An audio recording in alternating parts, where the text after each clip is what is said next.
Inner Voice, a heartfelt chat with Dr. Foojan. Hello, everyone. Welcome to the Inner Voice Show. I'm Dr. Foojan Zeine. I'm a psychotherapist, an author, and the originator of the Awareness Integration Theory.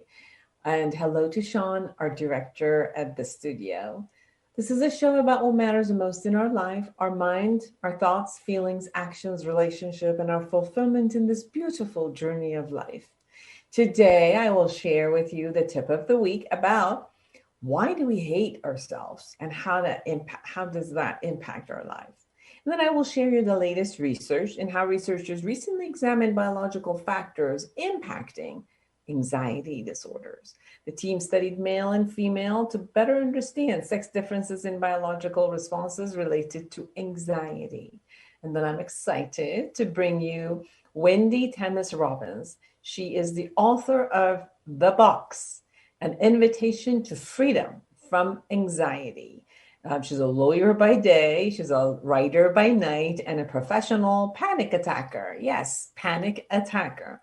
We talk about anxiety, her anxiety, and how she overcame it and made it into a superpower for herself, and how she will support you in her book, The Box, in doing the same, and how to take care of you when you're anxious and how to learn from your anxiety.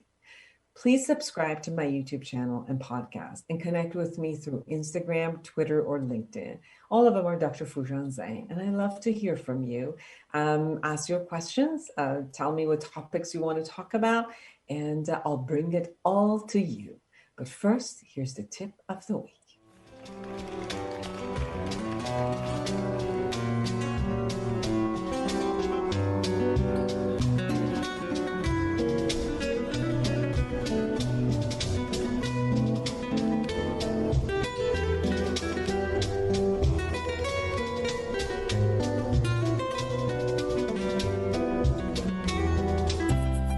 To all of you therapists, counselors, coaches, and teachers out there, offering you my latest book, Awareness Integration Therapy. Clear the past, create a new future, and live a fulfilled life now. Every person that reaches out to a psychotherapist, a counselor, or a coach is seeking to learn skills that can be utilized daily to foster a successful and fulfilling life. So this book offers an effective tool to all psychotherapists and coaches for supporting their clients to become aware of their inner process and to be accountable for it, as well as the results in all areas of their lives with the utmost level of care and acceptance. This is a must-read for all of you clinicians and coaches who desire to offer a deep therapeutic work in a brief period of time suited for this era. Have you ever wished you could just wake up one day, reach across your nightstand, and hit the life reset button? Let's face it, the struggles and frustrations of everyday life leave millions of women and men around the globe yearning for a new way. And the new way is right here in Life Reset, the awareness integration path to create the life you want, by Dr. Foojan Zeine. You can get it now at Foojan.com or Amazon.com. Life Reset, the awareness integration path to create the life you want. You deserve it. Hello, I'm Dr. Foojan Zeine. I'm a psychotherapist and a life coach for the past 30 years, and I'm the originator of the Awareness Integration Therapy. I'd love to be able to support you in any matters of life that shows up for you that you need support. So call me at 818-648-2140. I am available to do online therapy or coaching, anyone who's around the world. And you can also join me in my office in San Clemente, California, if you like to come to the office. So call me at 818-648-2140 or go to Foojan.com. I look forward to hearing from you and having the opportunity to support you in things that are in your life and you just want to excel and create an amazing life for yourself and everyone around you.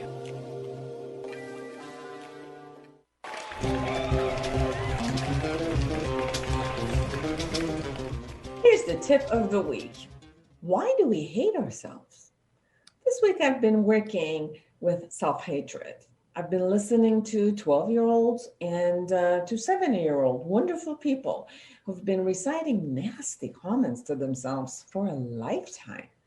Some try to drown them out by using alcohol and drugs, and some cut, burn, or mutilate parts of their own body to punish themselves for being the worst human being. What makes us hate ourselves? As I've listened for the past 30 years to many people, as we explore the origin of these thoughts, it leads toward how we make believe that if the world did not take care of us, it must have been because we were bad. When two parents fought, the child saw himself as the cause and therefore he was bad. When an adult abused the child, she thought it must have been my fault, and I'm damaged good and I deserve it. When a parent neglected and was not available, the child thought, I must be unlovable. When a parent, while disciplining, said, you're bad, the child believed that they're bad, and they assigned being bad to themselves. When a teacher was in a bad mood and humiliated a student, she made it mean that she's the stupid one and no good and I'll never be good. When a friend betrayed, the teen said, I'm unworthy of friendship. When a boyfriend cheated, she said, I'm worthless. And you get this, right? When others acted, we took it personally, generalized it, and made it ours, and produced feelings of hatred, disgust, shame, and contempt for ourselves. So how do we shed these false self-made identities? By doing a reality check based on our actions, results, and the impact we have on others. By healing a part that is wounded in the past and is waiting to be loved and healed. By degeneralizing, realizing that one person's thoughts and actions do not make up our whole identity. By depersonalizing, from attaching a correlation between someone else's action that is not about us, by forgiving them for what they did and forgiving ourselves for all we did or perceived. There's a great process going through self-hatred or self-acceptance and self-love. So for more observational and integration skills, go to my book, Life Reset, The Awareness Integration Path to Create the Love You Want. Thank you.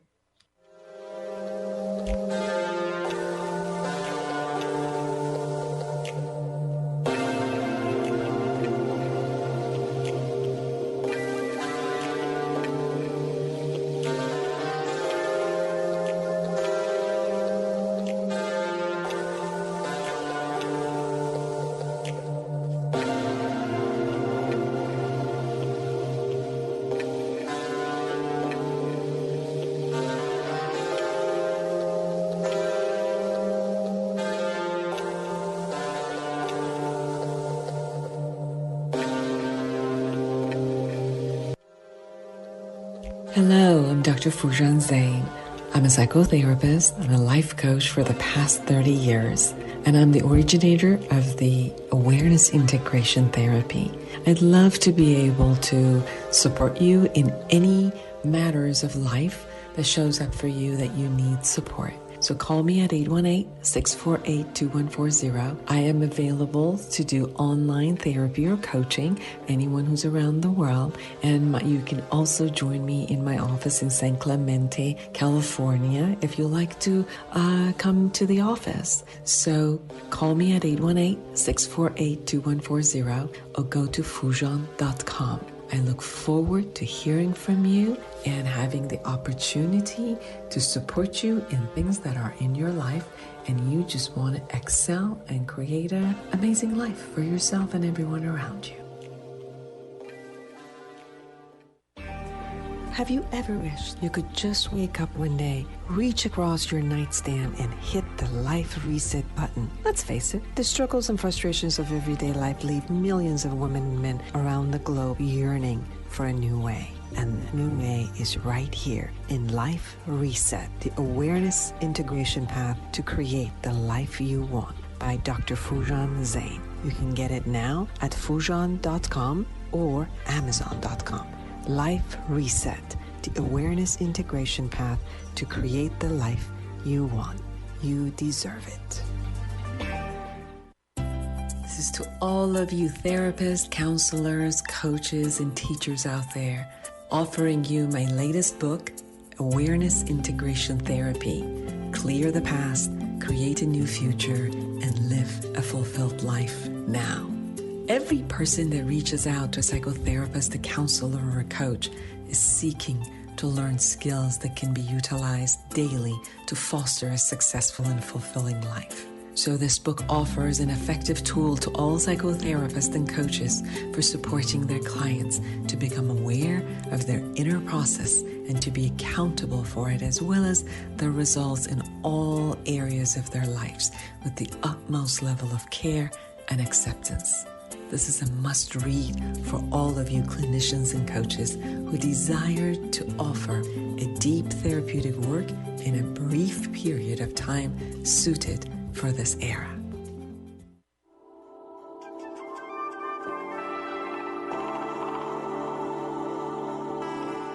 Feeling anxious about health, family, or money is normal for most people, especially during the COVID-19 pandemic.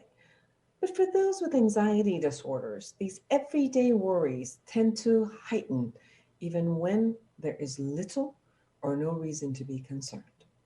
Researchers from Indiana University School of Medicine recently studied the behaviors associated with anxiety, published in Psychopharmacology, examining how biological factors impact anxiety disorders, especially in females. They found that anxiety in females intensifies when there's a specific life-relevant condition. Anxiety disorders occur in twice as often in women than men, and social and cultural factors likely play an important role in the development of anxiety in females. The COVID-19 pandemic heavily influenced anxiety in people. According to the Centers for Disease Control and Prevention, in June 2020, a few months into the pandemic, 13% of Americans started using or increasing substance use to cope with their emotions and stress due to the unknowns at the time about the pandemic. Knowing that women have more incidence of anxiety than men, the roles of many women have amplified during the pandemic, working remotely, teaching children in virtual school, everyday tasks, errands, and these life-relevant conditions could have increased their anxiety.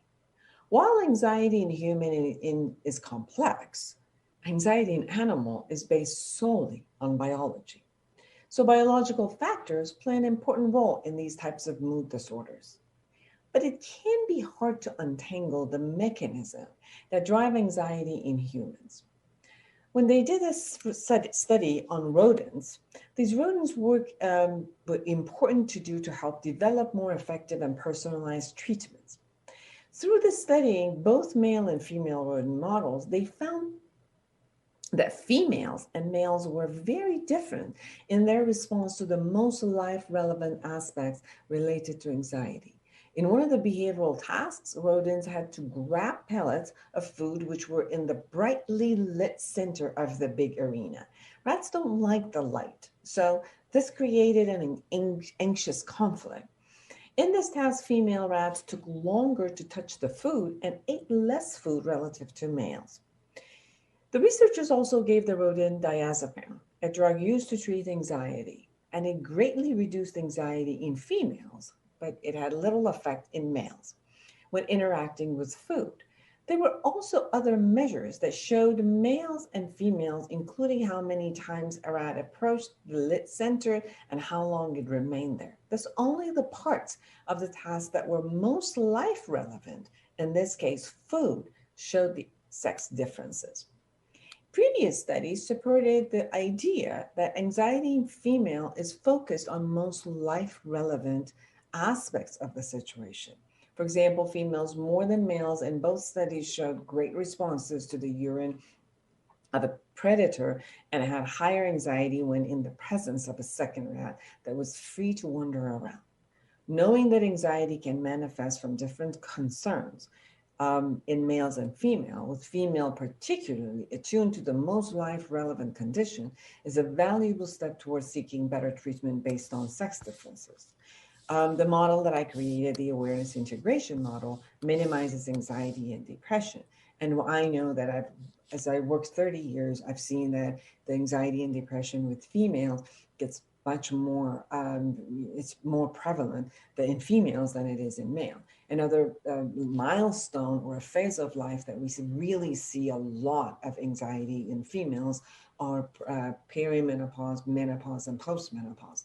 And it's important for women to know that they need to take care of themselves. And as anxiety shows up, there are all the amazing, amazing treatments to work through, and that they don't have to live with this type of anxiety nor the depression. Thank you.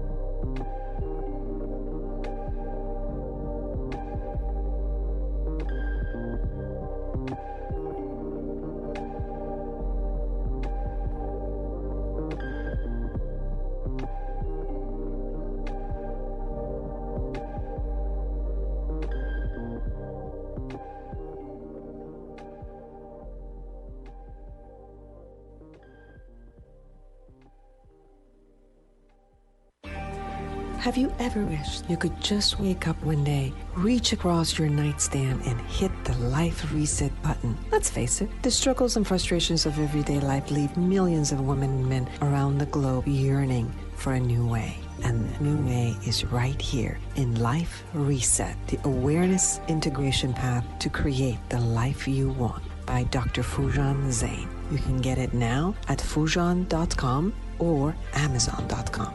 Life Reset, the awareness integration path to create the life you want. You deserve it. Take KMET 1490 AM with you everywhere you go by downloading our free smartphone apps found on the KMET website, KMET1490am.com. You can also go to the Google Play Store or the Apple App Store on your phone to download the free app. Now you can listen live or play any of your favorite programmers' podcasts using your smartphone. Go to KMET1490am.com and download your free phone app today. This is to all of you therapists, counselors, coaches, and teachers out there, offering you my latest book, Awareness Integration Therapy. Clear the past, create a new future, and live a fulfilled life now. Every person that reaches out to a psychotherapist, a counselor, or a coach is seeking to learn skills that can be utilized daily to foster a successful and fulfilling life. So this book offers an effective tool to all psychotherapists and coaches for supporting their clients to become aware of their inner process and to be accountable for it, as well as the results in all areas of their lives with the utmost level of care and acceptance. This is a must-read for all of you clinicians and coaches who desire to offer a deep therapeutic work in a brief period of time suited for this era.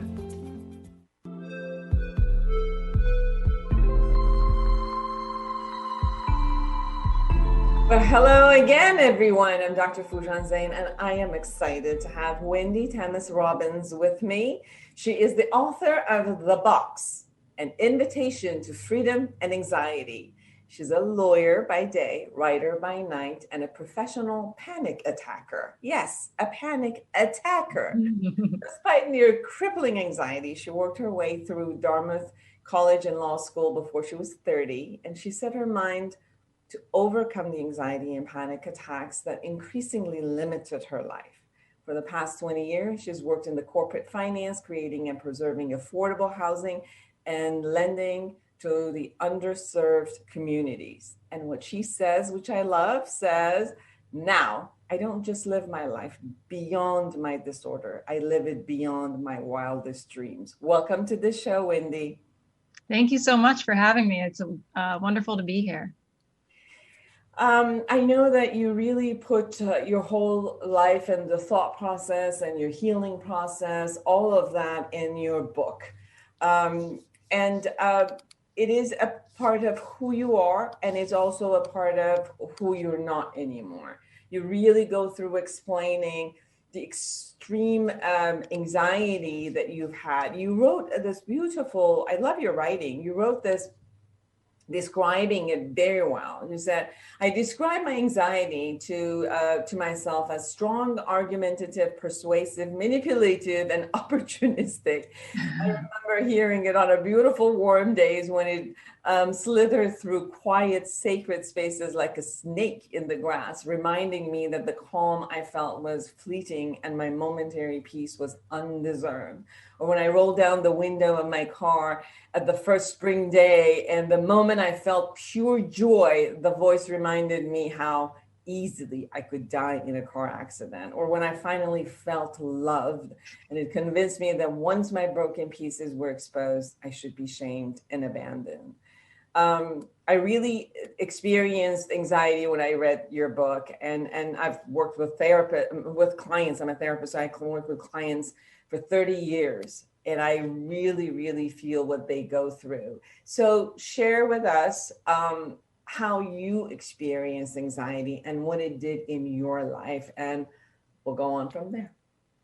Sure. So it started at a very young age, and it was, I didn't have the vocabulary at that age to really talk about it. And I was having panic attacks. They started at the age of 6. And, my parents would think that it was just an isolated incident and hope that, I was fine after it stopped. And they didn't really know the extent of the obsessive thoughts that I was having that was really creating this generalized anxiety as an adolescent, where I was having a hard time sleeping and concentrating and really focusing on anything else other than these, catastrophizing beliefs that I was having. And so over time, I started building these walls that were made of things like destructive perfectionism and, hyper controlling behaviors to control my environment, thinking that if I could just do that, then they wouldn't create anxiety for me. But over time, I realized that, even through all of my achievements in creating this picture perfect outside persona, that really wasn't where the anxiety was coming from. It was really coming from inside of me. So it wasn't until I did that work that I really began to find freedom. But for me, it was, anything from, like I said, generalized anxiety. So every day having that debilitating, those thoughts that would just be obsessive in my mind and running those tapes. And then it would become debilitating on a physical level as well, where I went from a college Division I athlete to somebody who couldn't really even walk around the grocery store without a cart holding me up. And then bouts of depression as well, and suicidal ideation in college. So it really was spiraling out of control for a very long time with, panic attacks on top of that, probably 3 or 4 a day. So that was really when it was at its worst. And I've worked a lot with teenagers and young adults, students, which they do experience the anxiety, and they really have no idea what to do with it. It feels like an attack coming, and they feel powerless against it. And I get what you're saying, where you created all of these other coping mechanisms around it to make sure that you, in your own way, having the ability to maintain and manage it. But it's the other way, where the more that we try to control the external world, the more that it becomes apparent to us that that we're more powerless against the same technique over and over again. And what I'm hearing is you started looking at what you can shift inside. And it wasn't about, handling the outside anymore. And you were very high achiever. So it seems like the more that the achievements were there, the more you needed to maintain it, become more perfect, control everything out there, which kind of like collapses because it's just not a realistic thought process. So how did you experience going in and shifting and looking at the catastrophe, as you called it, internally?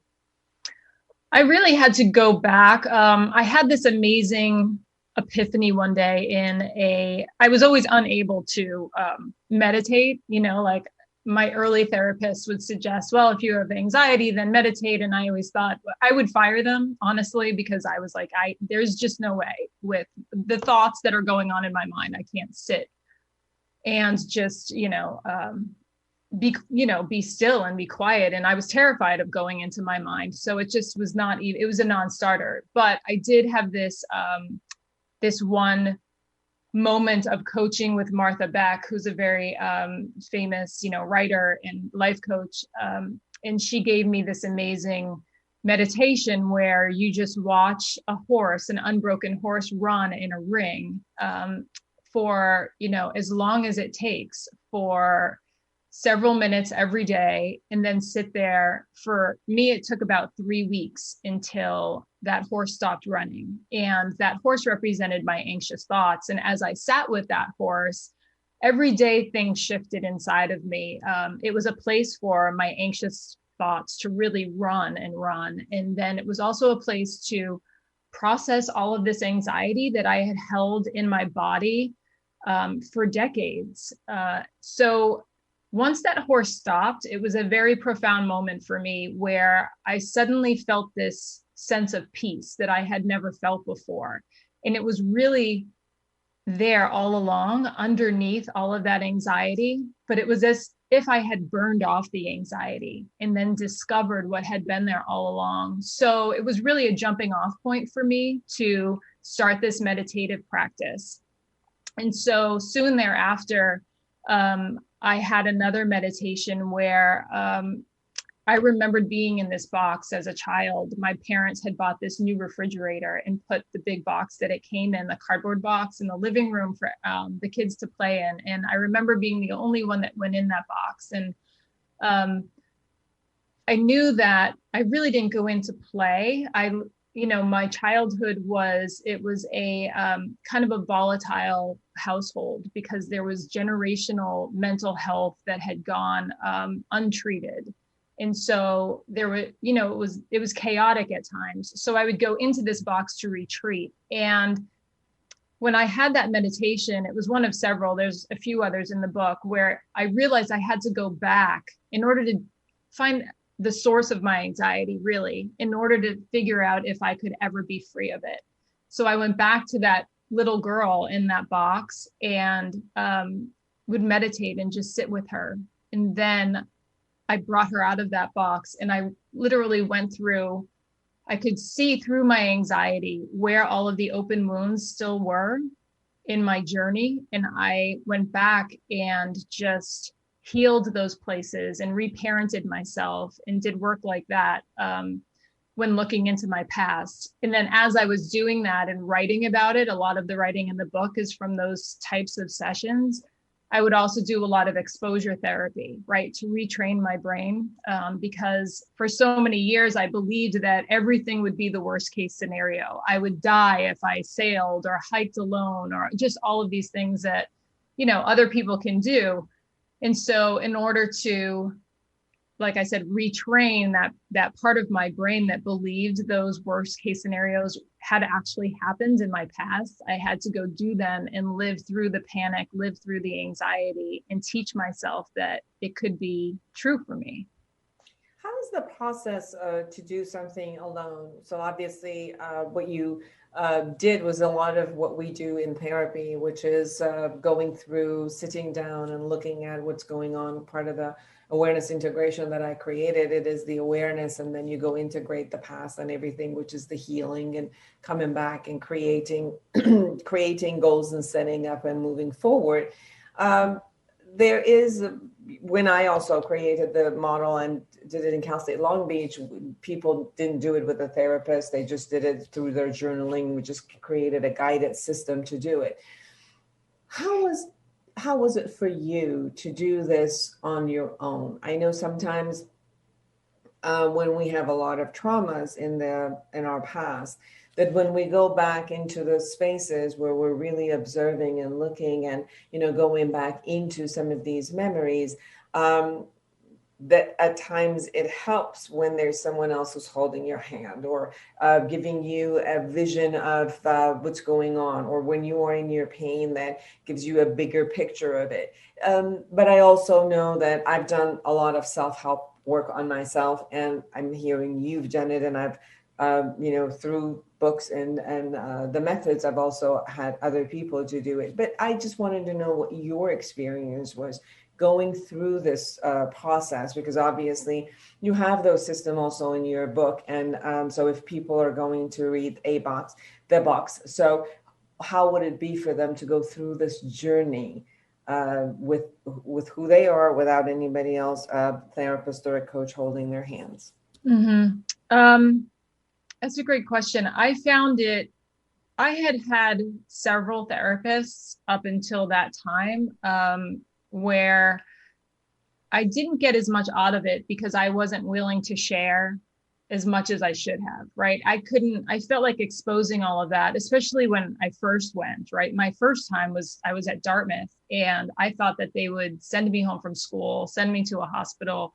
I didn't really know what would happen. So I was always afraid of the consequences, really. So I really, like I said, wasn't getting as much out of it as I should have. So I felt a safe space when I did it alone. I was more able to dig as deep as I needed to with my journaling and my meditations and things like that. And then once I really started writing and understanding that I could be writing for somebody else, it almost became part of the mission, like that I had to do it not only for me, but for them, to get as deep as I possibly could, just a place that I wasn't able to access with somebody else sitting on the other side. Because I felt, whether I felt judged or too vulnerable or whatever it was, I just didn't allow myself to go there.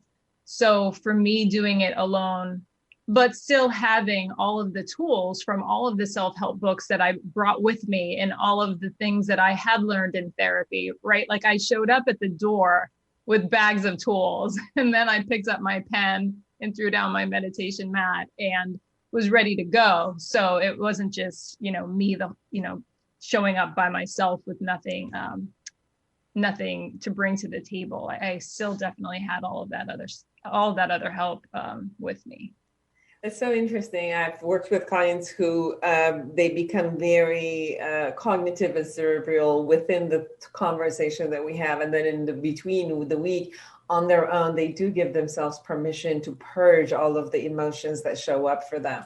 So there is a very much of a truth into a self space, that a safe space that we create for ourselves. Let me and the audience know, how did you create that safe space for yourself? Because as you described in your book, the space of anxiety, it is such a self-sabotaging concept, and you called it a self-saboteur. And it doesn't feel safe. It's constantly horrifying you. Like, what if, the worst case scenarios are always in front of your face. So there is something about how to create that safe space where you could actually watch this and not get triggered with it. It's watching that horse while not panicking as if the horse, you are the horse that is going to run away and not know what to do. How did you create that type of a safe space where you could actually go in there and have that trust that you could watch this and be okay, and then to finally be in your in the calm underneath all of the chaos? Mm-hmm. I think that it was one of those early meditations right after that whole few weeks of unwinding all of that, where I realized that anxious voice that I had heard, that manipulative, angry, voice that I thought was doing something to harm me, right? I was so afraid of it.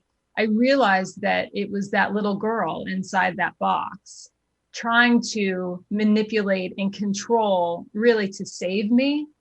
So that was a pivotal moment for me in my own healing, because I didn't then look at it as something that was trying to harm me. It was something that was trying to save me. So that shift changed everything. And so when I went in, I was going in to save her as the adult versus push her into the shadows or, get rid of something that wasn't good for me. It was more like, no, you're coming along and I'm going to show you why everything's going to be okay. I'm going to show you that I love you and that you're safe.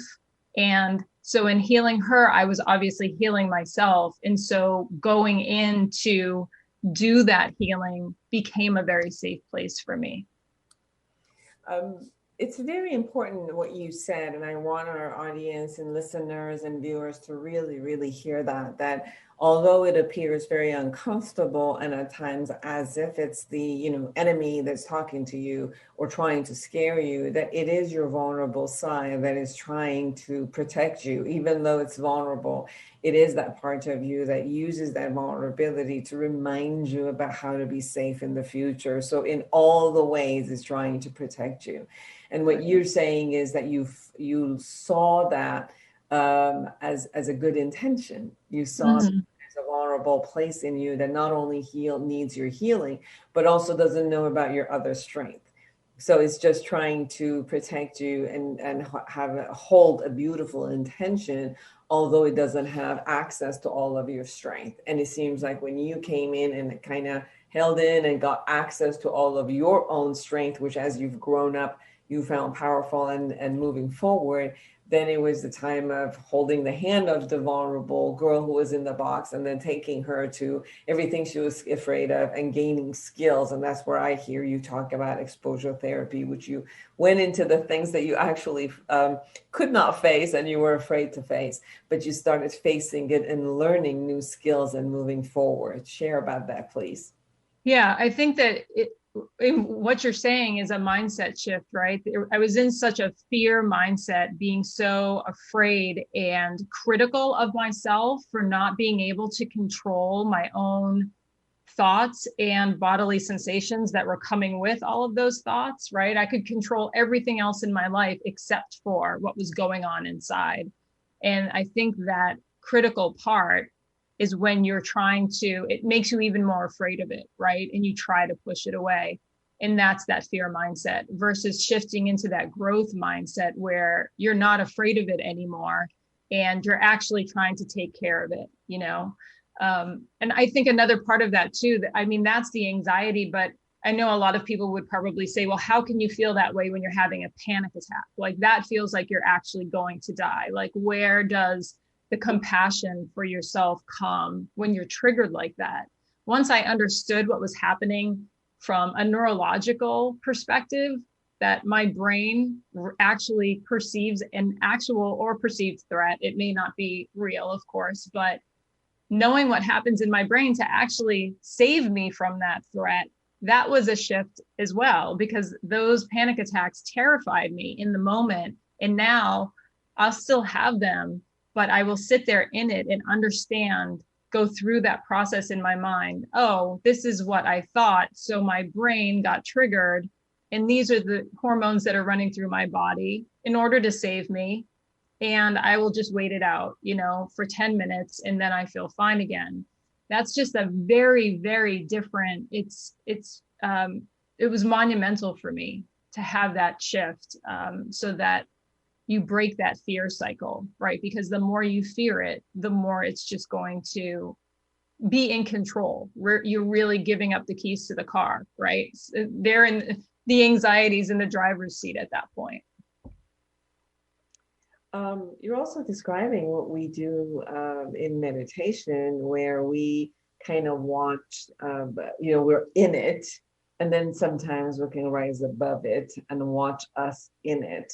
And then as we rise above it and kind of like see what it is, we don't have the same type of emotions about it because we're observing it from a little bit of a space above.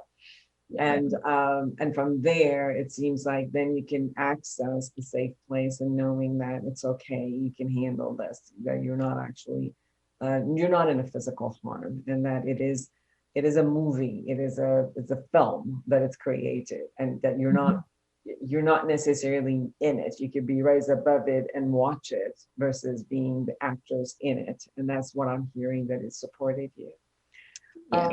You've talked about anxiety now, using or being with your anxiety as your superpower. So can you share what it is that you're using it now as the superpower? How are you utilizing it to be beneficial in your life? Sure. Well, now I feel like in the present moment, being able to be aware of those thoughts and change them so that I am living my life in such a more conscious way. There's so much more intention in what I'm doing, because I can be that, exactly what you said, I can be that observer versus reacting to the emotions that I'm having in the moment, right? Like understanding that my emotions and my feelings have been triggered by a thought. And so backing into the results that I want by going back and understanding the thoughts that have, started that emotional process, whether it's causing me anxiety or feeling depressed or something like that, that I can actually go back and, have conscious intention around how I actually want to feel and act and what my results will be. In the future, this has been one of the biggest shifts for me, because I was living in a place of resistance all of the time. Everything I was saying was, no, I can't do that because I have anxiety, or they don't understand that I'm not going to be able to do that because I have anxiety. That was always my excuse, right? And so those were incredibly limiting beliefs. And that was a big part of the book, right? Understanding at some point that having that awareness that that safe place I had created was really a prison. So now when I look at things, whether they're opportunities to adventure or a new relationship or a new job or something like that, rather than reacting from that place of resistance, knowing that I can handle anything in terms of anxiety that I think was before going to limit me and stop me from doing any of those things. Now, if I feel that anxiety come up inside of me at all, I actually know that that means it's a place that I should go. That's actually where my path is leading me, because it's a place to build resilience, right? So I'm living now from a place of yes all the time, and all of these doors continue to open, whereas before it was the complete opposite. So I feel like anxiety's really given me that tool and that gift. And as we go through your book, not only you're sharing your own story, but you actually are giving people the path. You're giving people step-by-step guidance. So can you share what people are going to be gaining as they read your book, The Box, An Invitation to Freedom from Anxiety?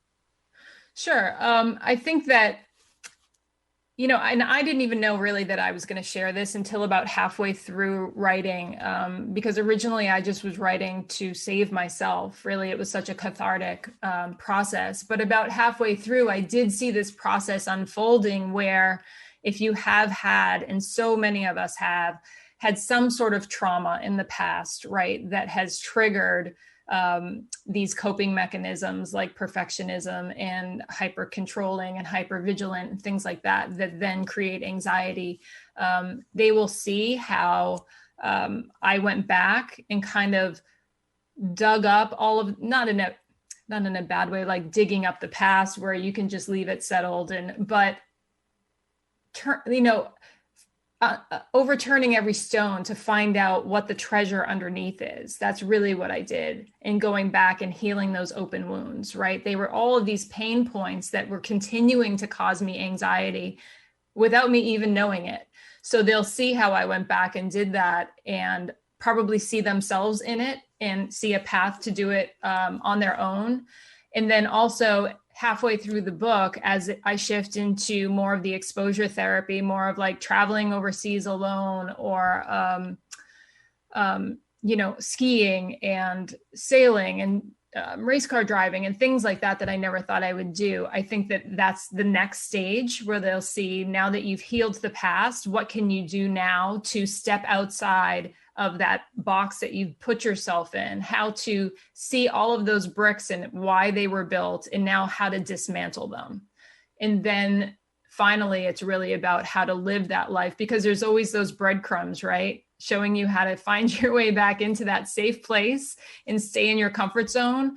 And so at the end, it sort of shows, in an illustrative way, how to stay outside of your comfort zone in that box and really continue to live your life beyond, like I said, your wildest dreams, really, if you just keep pushing those limits.